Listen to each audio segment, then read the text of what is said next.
There are many different versions of poker, but we will be teaching you the most popular and best version, Texas Hold'em. The object of the game is easy: to win your opponent's chips. This can be achieved by having the best cards, or alternatively by betting and forcing all other players to fold. When a player folds, they are discarding their hand, as they do not think their hand is strong enough to win the pot. In Texas Hold'em, each hand begins with every player being dealt 2 cards face down. Players must then combine their 2 cards with the community cards laid face up on the table. At the end of a hand, if 2 or more players remain, cards are shown and the player with the best 5-card poker hand will win the chips. Sound easy? Well, let's find out what beats what in the ranking of hands. There are many forms of poker that all use the same hand rankings. We're going to concentrate on No Limit Texas Hold'em. Remember, a poker hand always consists of the best 5 cards, made from the community cards and the 2 dealt to you. So let's check out what beats what. First, you have your high card. When nobody has a pair, the player with the highest card in the hand wins. You're more likely to win with 1 pair, a hand that has 2 cards of the same value and 3 unmatched cards. But twice as good, 2 pairs. Just like it sounds, 2 pairs and 1 random card. Not bad, but not as good as 3 of a kind. 3 cards of the same value and 2 unmatching cards. Next up, you have the straight. A straight is when you have 5 cards in a sequence.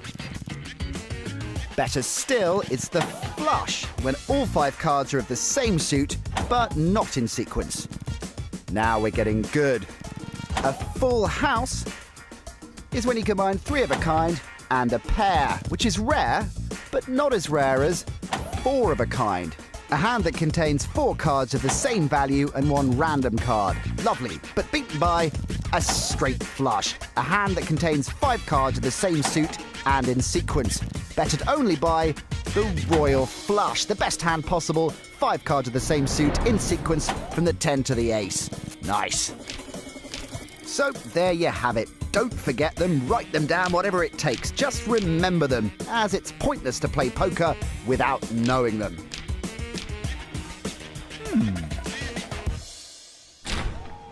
Now, back to the tutorial. Let's look at how a poker hand is made.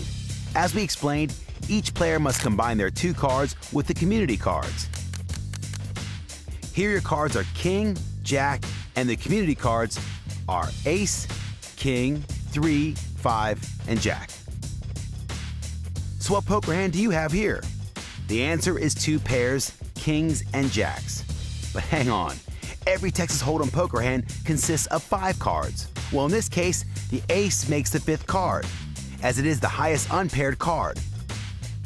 Also known as the kicker, but we will cover that later. Back to the basics. Before any cards are dealt, the small and big blinds must be posted. These are forced bets which encourage further betting. The size of the blinds depends on the game being played, but the big blind is usually twice as big as the small blind. The players that post the blinds are always determined by the dealer button. Online, it is a disc with a D in it. The player to the immediate left of the dealer is always the small blind, and the player to their left posts the big blind. The dealer button is important, as it determines the sequence of play. The button moves clockwise around the table after every hand, so that everyone takes a turn of posting the blinds. Otherwise, it just wouldn't be fair. Recap. As mentioned, the blinds are placed before the start of every hand and are compulsory. Yep, that's compulsory. No getting away with it. Their presence encourages players to play their cards because if there are chips in the middle, well, someone will want to win them. Without blinds, players would only play the best hands possible, or no hands at all, and that would lead to a very boring game. A poker hand involves up to 4 rounds of betting. The first round occurs before any community cards are dealt, and the first player to decide what to do is to the left of the big blind. In this case, the player decides to raise to $6. Following their action in a clockwise order, each player then has the option to fold, call, or raise. A fold forfeits the chance to win the pot, but doesn't cost anything either. A call matches the bet of the previous player and keeps you in contention. A raise increases the bet and forces anyone else to pay chips to continue in the hand. When the first round of betting is complete, the 3 community cards are dealt. The common term for these 3 cards is the flop. Once the flop is dealt, there is a second round of betting. Now the next person to act is the first player to the left of the dealer. If no one has made a bet in front of you, your options are to check, which effectively means to take no action. Or alternatively, you can bet a chosen amount. This player chooses to check.